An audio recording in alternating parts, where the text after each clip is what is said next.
আসসালামু আলাইকুম। প্রিয় দর্শক, অন্য মঞ্চের আলাপচারিতায় আপনাদের সকলকে আমন্ত্রণ জানাচ্ছি। আসসালামু আলাইকুম রহমতুল্লাহি ওবরকাতুহু।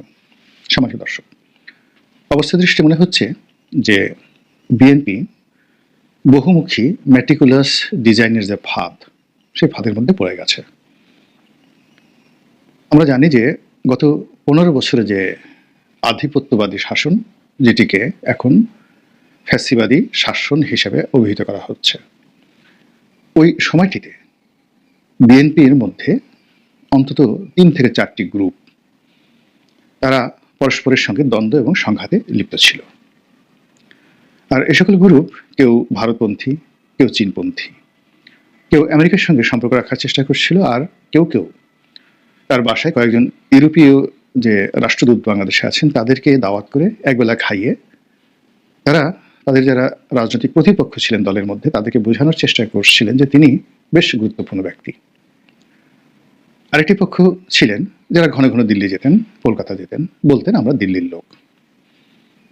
কেউ কেউ ডিজিএফআই লোক, আবার সরকারের সঙ্গে, মানে আওয়ামী লীগ সরকারের সঙ্গে তলে তলে ভালো সম্পর্ক রয়েছে, এরকম শীর্ষ নেতাদের কয়েকজন দলের মধ্যে বেশ প্রভাবশালী ছিলেন। তারা মাঝে মধ্যে গ্রেপ্তার হতেন নিজেরা, আবার তাদের হুকুমে বা তাদের ইচ্ছায় দলের অনেক গুরুত্বপূর্ণ ব্যক্তি, বিশেষ করে যে সকল লোক সরকারপন্থী বলে পরিচালিত ছিল, তাদের যে যারা প্রতিপক্ষ ছিলেন দলের মধ্যে, তারা জেলে যেতেন, অপদস্থ হতেন, মামলা মোকদ্দমায় পড়তেন। এগুলো আওয়ামী লীগ জামানাতে রীতিমতো ওপেন সিক্রেট ছিল। তার আগে যদি ধরেন 1/11-এর সময়, 1/11-এর সময় স্পষ্টতই কয়েকটা ভাগ। একটি ভাগ হলো সংস্কারবাদী, আর একটা ভাগ হলো প্রো বিএনপি, তারেক রহমান সাহেব এবং খালেদা জিয়ার নেতৃত্বের প্রতি যাদের অবিচল আস্থা ছিল। এই দুটো ভাগের বাইরে আবার হাওয়া ভবনপন্থী, তারেক রহমানপন্থী বনাম বেগম খালেদা জিয়াপন্থী, এটা ছিল উপগ্রুপ। এই ছিল 1/11-এর সময়টিতে। আরেকটি গ্রুপ ছিল যারা অ্যাবান্ডেন্ট, দুর্নীতিবাজ, এবং দলের নেতাকর্মী মনে করতো যে এদের কারণে মূলত দলের পতন হয়েছে। এখন যেভাবে সালমান এফ রহমান, আনিসুল হক, এস আলম, সামিদ গ্রুপ, এদেরকে যেভাবে মীর জাফর মনে করছে আওয়ামী লীগের লোকজন, ঠিক একইভাবে 1/11-এর সময়টিতে বিএনপির অনেক নেতাকর্মী, অন্তত চিহ্নিত 50 থেকে 60 জন শীর্ষ এবং জুনিয়র কর্মকর্তা, যাদের বিরাট অংশ বেগম জিয়ার কাছাকাছি থেকে হারিস চৌধুরীর নেতৃত্বে একটা আন্ডারওয়ার্ল্ড গড়ে তুলেছিল। আরেকটি গ্রুপ হাওয়া ভবনের নেতৃত্বে থেকে তারা একটা আন্ডারওয়ার্ল্ড, প্যারালাল আন্ডারওয়ার্ল্ড গড়ে তুলেছিল। তো এদের মধ্যে যে দ্বন্দ্ব, সংঘাত, মারামারি, কাটাকাটিতে বিএনপির যে সর্বনাশ হয়েছে, বিএনপিকে ক্ষমতা হারাতে হয়েছে, এ কারণে বিএনপির নেতা এবং কর্মী টপ থেকে বেগম খালেদা জিয়া এবং তারেক রহমান সাহেবকে বিতর্কের ঊর্ধ্বে রেখে নিচের যারা লেভেল, তাদের সবাইকে আলাদা করে গালাগাল করত। তো এই যে প্রথমে দুটো গ্রুপ, তারপরে দুটো সাব গ্রুপ, আর সর্বশেষ দুর্নীতিবাজ গ্রুপ, এভাবে ছিল 11 পর্যন্ত।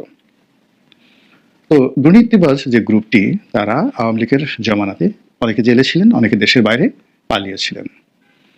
কিন্তু এই বিপ্লবের পর সবার আগে, এমনকি জেলখানার দরজা খুলে দেওয়ার আগে, আওয়ামী লীগের যে দুর্নীতি, অনিয়ম, স্বেচ্ছাচার, যে জায়গাগুলোতে একেবারে মাখন ছিল, ঠিক সেই জায়গাগুলো দখল করার জন্য ওই যে চক্রটি দুর্নীতিবাজ ছিল, যাদের কারণে 11 অনিবার্য হয়ে পড়েছিল, এবং যাদের মধ্যে ভাইয়া গ্রুপ, আম্মা গ্রুপ হিসেবে চিহ্নিত ছিলেন, তারা এক হয়ে গেল। তারা এক হয়ে ওই জেলখানা থেকে যে সকল সন্ত্রাসী বেরোলো, তাদের নেতৃত্ব গ্রহণ করে টোটাল কমপ্লিটলি ব্যবসা বাণিজ্য, চাঁদাবাজি থেকে শুরু করে সব কিছু তারা নিয়ন্ত্রণ করছে টিল নাও। এবং এদের কারণে যাদের সঙ্গে বিএনপির আসলে কোনো যোগাযোগ নেই, এমনকি তারেক রহমান সাহেবের সঙ্গে কিন্তু এদের যোগাযোগ নেই। কয়েকজন দলের পোর্টফোলিওতে আছেন, কিন্তু তারেক রহমান সাহেব হয়তো জানেন না যে তার জানি দুশ্মন, এবং তাকে এবং তার দলকে ক্ষমতাচ্যুত করে 1/11 ঘটনার জন্য যারা দায়ী, সেই সমস্ত লোকের সঙ্গে দলের এই পদধারী লোকের সংযোগ আছে, এটা এখনো পর্যন্ত তিনি বিশ্বাস করতে পারছেন না। এটা হলো তার ট্র্যাজেডি। তো সেই গ্রুপটি গত 14 মাস ধরে মূলত ফাইন্যান্সিয়াল ম্যাটার, চাঁদাবাজির ম্যাটার, যা কিছু আছে, এমনকি দলের মনোনয়ন পর্যন্ত তারা নিয়ন্ত্রণ করছে। দলের অন্যান্য প্রভাবশালী নেতাদেরকে ভয় দেখিয়ে, ভীতি দেখিয়ে, লোভ দেখিয়ে তারা যাচ্ছে না, তারা ডেকে পাঠাচ্ছে, তারা কোথাও যাচ্ছে না, কিন্তু তারা টেলিফোন করছে, তাতে কিন্তু কাজ হয়ে যাচ্ছে অনেকটা সেই আন্ডারওয়ার্ল্ডের ডনের মতো। তো এটা জাস্ট একটা বাস্তব সমস্যা। এর বাইরে গত 14টি মাসে যেটি আমরা দৃশ্যমান দেখতে পাচ্ছি সেটি হলো বিএনপিকে জলে স্থলে অন্তরিক্ষে বন্ধুহীন করার জন্য, বিএনপিকে জলে স্থলে অন্তরিক্ষে অসংখ্য শত্রু মোকাবেলা করার জন্য বা মুখোমুখি করার জন্য অনেকগুলো মেটিকুলাস ডিজাইন তৈরি করা হয়েছে।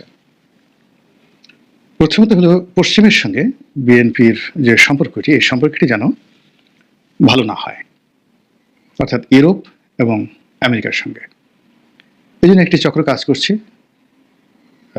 বিএনপির ভেতরে। এই জন্য একটি চক্র কাজ করছে আওয়ামী লীগের, জামাতের, এমনকি সরকার এবং গোয়েন্দা সংস্থার লোকগুলো। ফলে গত 14 মাসে আপনি দেখেন যে ইউরোপীয় ইউনিয়ন এবং আমেরিকার যে দৃষ্টিভঙ্গি বিএনপি সম্পর্কে কতবার পরিবর্তন হয়েছে। দ্বিতীয়ত, বিএনপি সর্বোচ্চ চেষ্টা করেছে ডক্টর মোহাম্মদ ইউনূসের সঙ্গে একটি সৌহার্দ্যপূর্ণ সম্পর্ক স্থাপন করে চমৎকার একটি নির্বাচন করে তারা ক্ষমতা আসার জন্য, এবং এই বিষয়টিকে তারা যত সহজ মনে করেছিল, জনাব তারেক রহমান সাহেব কিন্তু অতটা সহজ মনে করেননি। তিনি সুদূর প্রবাসী থেকেও যেটি বলার চেষ্টা করেছেন যে এবারের নির্বাচনটা অতীতের যে কোনো নির্বাচনের চেয়ে জটিল মনে হয়। তিনি আরো বলার চেষ্টা করেছেন যে যত সহজে আপনারা ক্ষমতা দেওয়ার চিন্তা করছেন, পরিবেশটা কিন্তু অত সহজ হবে না। দলের চাঁদাবাজ, যাকে বলা হয় মাস্তান, আদিবাজী লোক যারা ছিলেন তাদের বিরুদ্ধে ব্যবস্থা নেওয়ার জন্য তিনি প্রাণান্তর চেষ্টা করেছেন। কয়েক হাজার সেই অবাধ্য নেতাকর্মীকে, দুষ্ট প্রকৃতির নেতাকর্মীকে তিনি বহিষ্কার করেছেন, কিন্তু ফলাফল হিতে বিপরীত হয়েছে।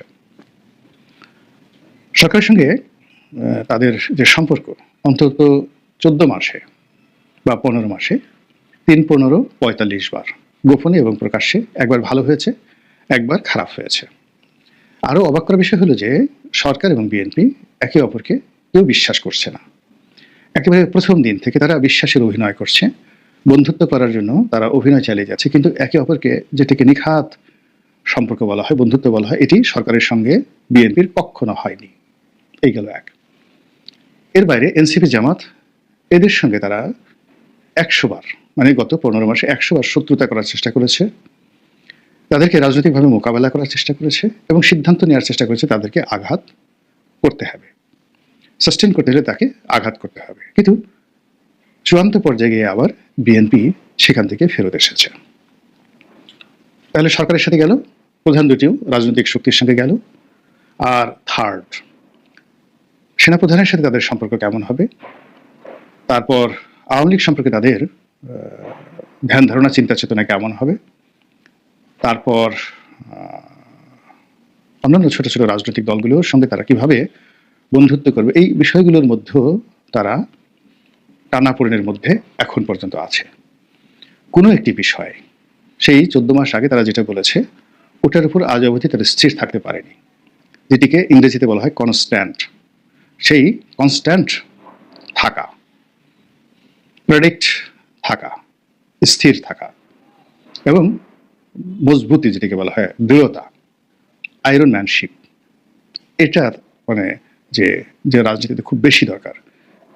সেই জায়গাটিতে বিএনপি খুব ডেন্ট অ্যান্ড বেন্ড, ডানে বামে গিয়ে ঠিক যেভাবে আপনার যে কোনো জায়গাতে একটি গর্ত তৈরি হয় বা আমরা যেটাকে ঢেউ বলি, তারপরে শেষে মানে ডেন্ট অ্যান্ড বেন্ড, বেন্ড মানে বাঁকানো, গাছ যেমন বাতাসে হেলে দিলে এটাকে বেন্ড, মাথা নোয়ানো, এটাকে বলা হয় বেন্ড। আর ডেন্ট হলো আপনার জাস্ট পড়ে যাওয়া, একটা টিনের ঘরে ওই যে যাকে বলা হয় আপনি একটা ঘুষি দিলেন বা একটা আঘাত করলেন, ওটা যে ডেবে গেল, এটাকে বলা হয় ডেন্ট। তো এখন এই জিনিসগুলো ডেন্ট এবং বেন্ড বিএনপি গত 15 মাসে এতবার হয়েছে যে এগুলো আবার তারা পরবর্তীতে ঢাকার চেষ্টা করেছে, ডান দিক থেকে হেলে বাম দিকে গিয়েছে, আবার সোজা হয়ে দাঁড়ানোর চেষ্টা করেছে। তো এই সকল কর্মকাণ্ড করার ফলে তাদের যেটি হয়েছে, তাদের ভিতরে যে এলাস্টিসিটি রয়েছে, আপনারা ছোটখাটো সবাই মানে রাবারের প্যান্ট পরেছেন, হাফ প্যান্ট বা ফুল প্যান্ট বা পাজামা, তো বারবার যদি আপনি রাবারকে টানা হেঁচড়া করেন তাহলে ওটার যে একটা স্বাভাবিক মানে বাড়ার বা সংকুচিত হওয়ার, প্রসারণ এবং সংকুচিত হওয়ার যে ক্ষমতা থাকে, এটা একসময় জিরো হয়ে যায়, ওটা দড়ির মতো হয়ে যায়, মানে আপনি টানলেও আর ছিঁড়ে যাবে, আর ওটাকে কোনো অবস্থাতে ছোট করা যায় না। এটাকে এলাস্টিসিটির যে পাওয়ার বলা হয়, এই পাওয়ারটা জিরো হয়ে যায়। তো বিএনপি যে তার স্বাভাবিক একটা এলাস্টিসিটি দেখাবে, কখনো নরম হবে, গরম হবে, এটা এত বেশি পরিমাণ হয়ে গেছে এখন এই দলটির সংকোচন এবং প্রসারণ এই দুটার শক্তি হারিয়ে তারা ফেলেছে। ফলে বিএনপি যদি হুমকি দেয়, এখন সরকার সেই হুমকিকে ভয় পাচ্ছে না। আবার বিএনপি যদি নীরব হয়ে যায় যে আমরা কিছুই করবো না, জিকির করবো সারাক্ষণ, এটাও সরকার তাদেরকে স্বস্তি দিচ্ছে না। এই কারণে এত বড় একটা দল, এটা তো নির্বিষ নয়, কাজেই তারা শান্তশিষ্ট থাকতে পারবে না। ফলে তাদের যে এলাস্টিসিটি এটি নেই, তারা একেবারে ছড়িয়ে ছিটিয়ে পড়েছে, তারা গোল হতে পারছে না, তারা একত্র হতে পারছে না। তো এই অবস্থাতে তারা যে কাজটি করেছে, এগুলো হারিয়ে ফেলেছে, ওগুলো হারিয়ে ফেলেছে, নিত্য নতুন শত্রু তৈরি করে ফেলেছে। আর বিশ্বস্ত বন্ধু যারা তাদের বিপদের দিনে ছিল, সে সকল মানুষের কাউকে কাউকে তারা দূরে সরিয়ে দিয়েছে, কেউ কেউ দূরে সরিয়ে গিয়েছে, অনেকে শত্রু তৈরি হয়ে গেছে। এবং অনেকে খুব বিখ্যাত লোক, বিএনপির খুব বিখ্যাত লোক, মন্ত্রী পর্যায়ে বিএনপি যাদেরকে নিয়োগ দিয়েছিল এবং বিএনপি যাদের জন্য অনেক কিছু করেছে এবং তারাও বিএনপির জন্য জীবনটাই শেষ করে দিয়েছে, এই সকল মানুষ এখন জামাতে চলে গেছে, হেফাজতে চলে গেছে। তারা বিএনপির নাম শুনতে পারে না, তারেক রহমান সাহেবের নাম শুনতে পারে না। এটা নিয়ে মিডিয়ার যে কিছু বিষয় দিয়েছে, আমি যেগুলো জানি ইন ডিটেলস আরেকটা ভিডিও করবো। কাজে এই যে সবগুলো হারানো বিএনপি এখন কোন কুলে গিয়ে শেষ পর্যন্ত আশ্রয় নেয় বা কোন তীরে গিয়ে তারা দাঁড়ায় এবং কিভাবে তারা ক্রিয়া এবং প্রতিক্রিয়া দেখায়, সেটি দেখার বিষয়।